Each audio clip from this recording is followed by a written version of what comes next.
इस वीडियो में हम क्वेश्चन नंबर 5.2 करेंगे क्लास 12th फिजिक्स के चैप्टर 5 से। यहाँ पे टोटल 6 पार्ट्स हैं, तो वन बाय वन इन पार्ट्स को लेते हैं। The earth's magnetic field varies from point to point in space. Does it also change with time? If so, what time scale does it change appreciably? तो yes, जो earth का magnetic field है it does change with time. तो हम यहाँ पे लिखेंगे earth's magnetic field changes with time. It takes a few 100 years to change bye an appreciable amount. तो कुछ 100 ईयर्स लगते हैं थोड़ा बहुत चेंज होने में इसके, जो आप नोटिस कर सकें। और इसकी जो एक्सप्लेनेशन है आपकी बुक में इस तरह से लिखी है कि charge particles emitted by the sun flows towards the earth and beyond in a stream called the solar wind. Their motion is affected by the earth's magnetic field and in turn they affect the pattern of earth's magnetic field. तो अर्थ के magnetic field का pattern ये change करते हैं। इसके अलावा कुछ और भी स्टडीज़ हैं कि और भी चीज़ें इसकी रिस्पॉन्सिबल होती है, जैसे अर्थ के कोर एंड मेंटल में जो हीट का ट्रांसफ़र है वो भी रिस्पॉन्सिबल होता है इसके लिए। बट बेसिकली अगर आपको इसका आंसर लिखना है तो वैसे यहाँ से यहाँ तक का आंसर इनफ है, लेकिन ये थोड़ी सी एक्सप्लेनेशन मैंने यहाँ पे ऐड की है। बी पार्ट है the earth's core is known to contain iron. Earth की जो कोर है उसमें आयरन होता है। Yet geologists do not regard this as a source of the earth's magnetism. Why? लेकिन जो जियोलॉजिस्ट्स हैं वो इसको जो अर्थ का मैग्नेटिज्म है उसका सोर्स नहीं मानते हैं। ऐसा क्यों है? तो इस तरह से आप इसकी एक्सप्लेनेशन लिखेंगे कि अर्थ का जो कोर है उसमें मोल्टन आयरन होता है, यानी मेल्ट होता है। आयरन बहुत ही हाई टेम्परेचर पे होता है और ये जो फॉर्म आयरन की है ये फेरोमैग्नेटिक नहीं हो सकती है। इसका रीज़न ये है कि इतने हाई टेम्परेचर पे, यानी जो टेम्परेचर क्यूरी पॉइंट से ज़्यादा पहुंच जाता है उस पर जो मैग्नेटिक मटेरियल्स होते हैं वो डीमैग्नेटाइज हो जाते हैं। तो मैग्नेटाइजेशन इतने हाई टेम्परेचर भी पॉसिबल नहीं है। Hence, this is not considered a source of Earth's magnetism. तो थोड़ा मैं आपको समझा देता हूँ कि अर्थ के मैग्नेटिक फील्ड के लिए क्या चीज़ रिस्पॉन्सिबल होती है। देखो, ये अर्थ के इनसाइड का पार्ट है, ये अर्थ की जो कोर है यानी क्रस्ट, उसके अंदर मेंटल होता है, फिर उसके अंदर कोर होती है। तो कोर में इनर कोर आउटर कोर होता है। जो इसकी इनर कोर है वो बिल्कुल सॉलिड होती है और उसका बहुत हाई टेम्परेचर होता है। जो आउटर कोर होती है ये लिक्विड फॉर्म में होती है और इसका टेम्परेचर अंदर वाले से थोड़ा कम होता है, लेकिन ये भी बहुत हाई टेम्परेचर होता है। तो डायनामो इफेक्ट की वजह से देखो यहाँ पे आयरन, निकल, इसके आयंस होते हैं। तो आप जानते हैं कि अगर आयंस अगर मूव करते हैं तो करंट पैदा होती है, करंट, इलेक्ट्रिक करंट प्रोड्यूस होती है। और आप ये भी जानते हैं कि अगर इलेक्ट्रिक करंट होती है, जैसे ये करंट लूप है, तो इसकी वजह से मैग्नेटिक फील्ड होता है। आपने पढ़ा होगा। ओके, तो क्वेश्चन ये है कि यहाँ पे आयंस मूव कैसे करते हैं, ये क्वेश्चन है। तो बेसिकली मैग्नेटिक फील्ड क्यों होता है? क्योंकि यहाँ पे आयंस होते हैं, वो मूव करते हैं। अब इनको मूव करने के लिए जो रिस्पॉन्सिबल है वो जो प्रोसेस होता है उसको डायनामो इफेक्ट कहते हैं। ये ज़्यादा टेम्परेचर, ये थोड़ा लो टेम्परेचर होता है। तो इसमें because of this temperature difference यहाँ पर ये इस तरह से करंट्स बनती हैं। अर्थ की स्पिन भी इस पर रिस्पॉन्सिबल होती है। अर्थ स्पिन करता है, इस वजह से डायनामो इफेक्ट को ये सपोर्ट करता है। जो प्लैनेट्स बहुत स्लो स्पिन करते हैं उनका मैग्नेटिक फील्ड भी बहुत कम होता है। For example Venus. C part है the charged current in the outer conducting regions of the earth's core are thought to be responsible for earth's magnetism. तो जैसे कि मैंने अभी भी आपको थोड़ी देर पहले समझाया था कि ये जो यहाँ पर आउटर कोर है इसमें इलेक्ट्रिक करंट फ्लो होती है, यानी आयंस होते हैं, आयंस फ्लो करते हैं, इलेक्ट्रिक करंट जनरेट होती है और इस वजह से मैग्नेटिक फील्ड, अर्थ्स का मैग्नेटिज्म जो है, ये चीज़ें रिस्पॉन्सिबल होती हैं अर्थ्स मैग्नेटिज्म के लिए। क्वेश्चन ये है कि what might be the battery to sustain this current, यानी ये करंट्स सस्टेन कैसे करते हैं, क्या चीज़ है जो कंटिन्यू ये यहाँ पर ये करंट्स बनती रहती हैं, ऐसा क्यों है? तो इसका जो रिस्पॉन्सिबल है सबसे पहले तो ये है कि inner core and outer core में टेम्परेचर डिफरेंस होता है। इस वजह से जो यहाँ पर जो ये मोल्टन स्टेट में जो लिक्विड होता है उसमें डेंसिटी का डिफरेंस होता है। कहीं पे हाई डेंसिटी, कहीं पे लो डेंसिटी होती है। होता क्या है, हाई डेंसिटी से लो डेंसिटी में जब लिक्विड फ्लो होता है तो इस तरह से वो मतलब फ्लो करता है high density to low density और इस वजह से ये करंट्स बनती हैं। तो यहाँ पर पूरा मैंने एक्सप्लेनेशन इसका लिखा है कि जो मैग्नेटिक फील्ड है ये सेल्फ सस्टेनिंग कैसे होता है। In order to maintain the magnetic field the outer core must be convecting, यानी ये जो आउटर कोर है ये कन्वेक्टिंग होनी चाहिए, यानी मूव करती रहनी चाहिए, जिससे कि आयंस मूव करे, करंट जनरेट हो, करंट जनरेट होती है तो मैग्नेटिक फील्ड पैदा होता है। The convection is likely some combination of thermal and compositional convection. Thermal convection होता है, थर्मल यानी हीट की वजह से, यानी टेम्परेचर डिफरेंस इनका होता है, मतलब टेम्परेचर में डिफरेंस होता है तो थर्मल कन्वेक्शन होता है ना। जैसे कि मैंने आपको समझाया था, हाई डेंसिटी से लो डेंसिटी में फ्लूइड लिक्विड फ्लो करता है। The mental controls rate at which heat, ये जो मेंटल, ये बाहर मेंटल होता है, ठीक है, कोर के बाहर होता है मेंटल, तो ये कंट्रोल करता है the rate at which heat is extracted from the core. Core से जो हीट निकलती है वो ये कंट्रोल करता है। और हीट अंदर कैसे होती है? Heat sources include gravitation energy, because ये बिल्कुल इतना सेंटर में है, हर तरफ से इसमें प्रेशर पड़ रहा है, इस वजह से इसमें ग्रेविटेशन एनर्जी होती है। इसके अलावा gravitation energy released by rejection of light elements at the inner core boundary as it grows, latent heat of crystallization at the inner core boundary, and radioactivity of potassium, uranium and thorium। तो ये responsible है basically इन सब की वजह से। क्या होता है? ये जो आउटर कोर है इसमें कन्वेक्शन होता रहता है और जिसकी वजह से मैग्नेटिक फील्ड सस्टेन रहता है।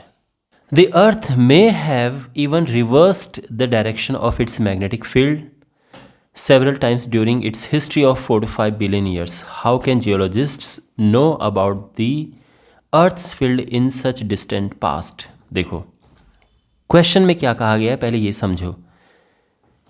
आप जानते हैं कि जो अर्थ है हमारी, उसका जो अभी जो नॉर्थ साउथ की मैग्नेटिक नॉर्थ मैग्नेटिक साउथ की अलाइनमेंट है वो इस तरह से है, यानी ये है इसका नॉर्थ मैग्नेटिक नॉर्थ, ये मैग्नेटिक साउथ है। लेकिन ये हमेशा से ऐसा नहीं था और हमेशा ऐसा नहीं रहेगा। ये कुछ हज़ार, मतलब 200 300 400 हज़ार सालों में अपनी अलाइनमेंट को रिवर्स कर देता है, यानी ये घूम घूम के ऐसे जाता है और एक टाइम ऐसा आएगा जब ये नॉर्थ रहेगा मैग्नेटिक नॉर्थ और ये हो जाएगा मैग्नेटिक साउथ। ये होता है। क्वेश्चन ये है, ये पता कैसे चला कि ऐसा होता है? उसका रीज़न है, देखो आप जानते हैं कि जो लावा कंटेन करता है, जो यहाँ पे इसके अंदर जो आउटर कोर होती है उसमें मोल्टन स्टेट में आयरन निकल ये होता है, तो ये मैग्नेटिक फील्ड के साथ में अलाइन हो जाता है ना। तो जैसे जैसे ये अलाइन हो जाता है, जब वॉल्केनिक इरप्शन होता है और उसमें ये लावा कूल डाउन हो जाता है। कूल डाउन होने के बाद क्या होता है कि ये पत्थर से जमा स्टोन की शेप में बन जाता है, लेकिन अलाइनमेंट इनकी वही होती है जो उस समय के मैग्नेटिक फील्ड की अलाइनमेंट थी। तो जिस डायरेक्शन में नॉर्थ साउथ रहा होगा उसी डायरेक्शन में ये अलाइन करते हैं। तो रिकॉर्ड में ये पाया गया कि कुछ उन्होंने स्टडी किया तो काफ़ी कई मिलियंस ऑफ ईयर्स पुराने जो रॉक्स मिले उनमें जो अलाइनमेंट थी वो अलाइनमेंट डिफरेंट थी। किसी में अलाइनमेंट ये थी, किसी में अलाइनमेंट बिल्कुल ऑपोजिट थी। इससे ये पता चला कि पहले जो नॉर्थ साउथ जो था मैग्नेटिक नॉर्थ मैग्नेटिक साउथ, ये किसी और डायरेक्शन में था और ओवर द टाइम ये चेंज हुआ।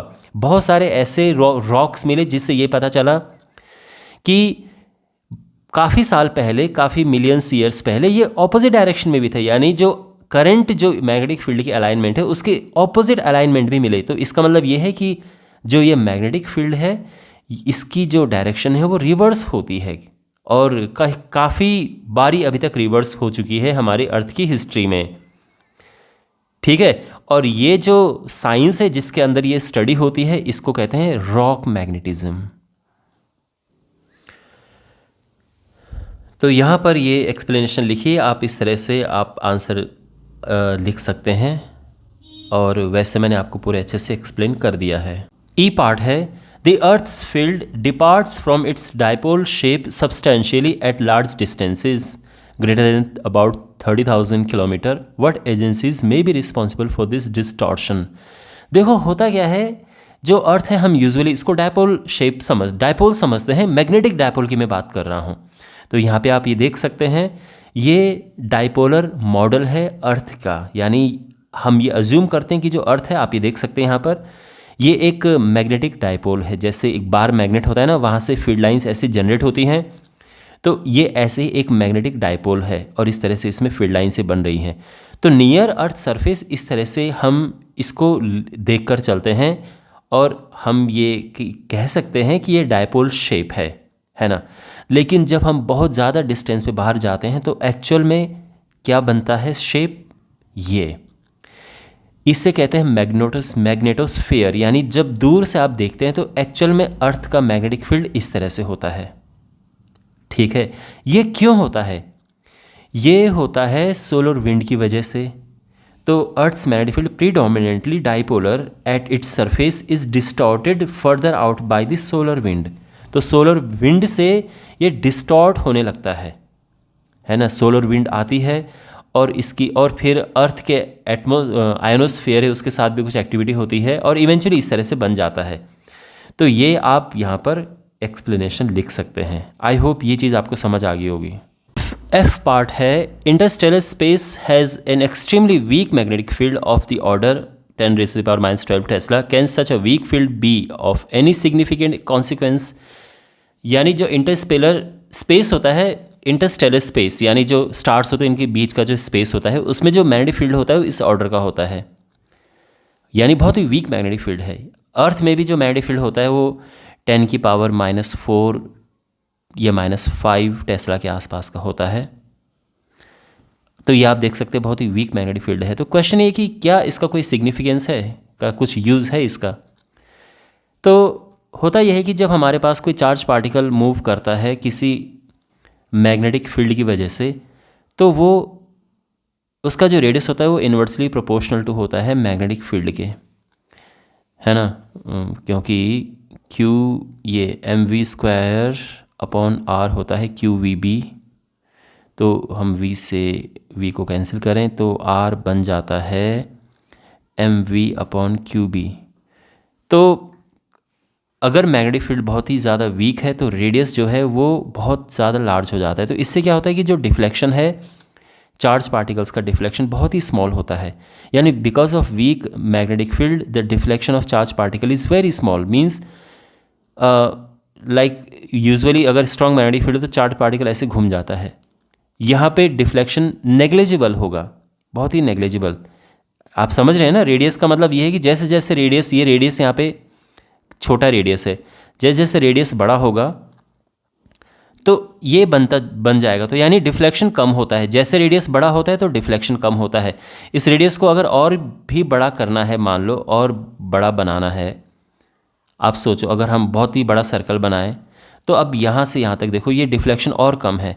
सर्कल हम अगर और बड़ा बनाएंगे तो डिफ्लेक्शन, तो यानी जैसे जैसे रेडियस बढ़ता है डिफ्लेक्शन कम कम होता जाता है। तो हम ये कह सकते हैं कि deflection of charge particle is very small. तो इस तरह से हम इसकी एक्सप्लेनेशन दे सकते हैं कि obviously because of weak magnetic field charge particle move with a large radius that is a very small deflection from its path which is unnoticeable. Usually small distances के लिए अननोटिसेबल होगा, बट जब हम बहुत बड़े इंटरस्टेलर स्पेस की बात करते हैं तो ये जो डिफ्लेक्शन है can affect the passage of charge particle. और ये इसका सेकंड क्वेश्चन था। बाकी क्वेश्चंस के सॉल्यूशंस के लिए डिस्क्रिप्शन बॉक्स में प्लेलिस्ट चेक करें।